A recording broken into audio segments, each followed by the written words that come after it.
Hi, I'm Ed Muzio, author of Make Work Great, and I'm going to tell you how to give advice the right way. Sooner or later, someone in the workplace is going to come to you asking for advice. I'm not talking about requests for information, like where's the bathroom, or requests for feedback, like please look this presentation over for me. These are both valid forms of advice, but they're also pretty easy for you to deal with. I'm talking about something much more difficult, when someone comes to you with a complex situation that they don't know how to handle. Let's say, for example, I work for you. I come in your office one day and I say, boss, I gotta tell you, I have an employee who works for me and he's driving me crazy. Every week, he owes me a weekly report, and every week it's late. No matter what I do, he's late every week. What you say to me next will influence not only what I do next, but also your own reputation in the organization. So it's in your best interest to give advice the right way. I like a 4-step model that starts with the situation. To begin with, step 1, your job is to figure out what is going on.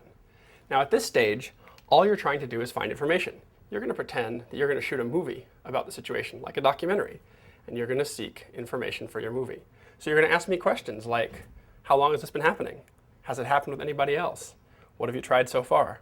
What haven't you tried? You're not passing judgment here, you're just establishing the situation.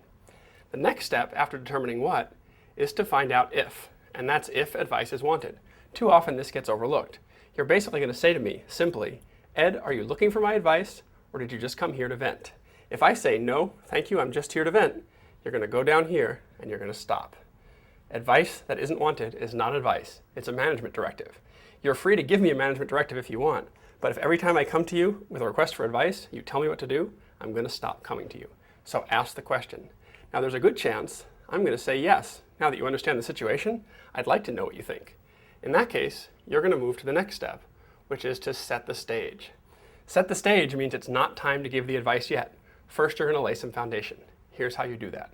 You're going to say to me, Ed, I want to reiterate that you've asked for my advice. In giving you my advice, I'm going to tell you 2 different kinds of things. Things I see, what I notice about your situation, and things I would do if I were you, perhaps. But I want you to know, you have my permission to ignore the advice. That's because the responsibility is yours. You're the person with the situation. I'm just giving you ideas. So you can see what happens there, 4 steps. First, reiterate the request. Second, define see and do. Third, give permission to ignore. And fourth, define the responsibility. Then, and only then, are you ready for the last step, which is actually to give the advice. Now obviously, I can't tell you what advice to give at the whiteboard, but I can give you a couple of ideas. First of all, you can give advice using models. You can say, you know what, Ed? In the last management journal I read about a tool for handling an employee who's habitually late. That's a model that might help you. The second thing you can use in giving advice is your experience. You could say to me, you know what, Ed? This happened to me a few years ago, and here's what I did. Now, if you can combine models with experience, that may give very powerful advice. You might say to me, well, Ed, the last time this happened to me, here's the tool I used. But whatever you do here, whatever you give as your advice, most important is that you lay the foundation correctly. First, determine what's going on in the situation. Then, determine if advice is actually wanted. And then, set the stage for the advice. That way, by the time you actually give the advice, you'll be more likely to give advice that's heeded and respected, and less likely to have your advice taken out of context later.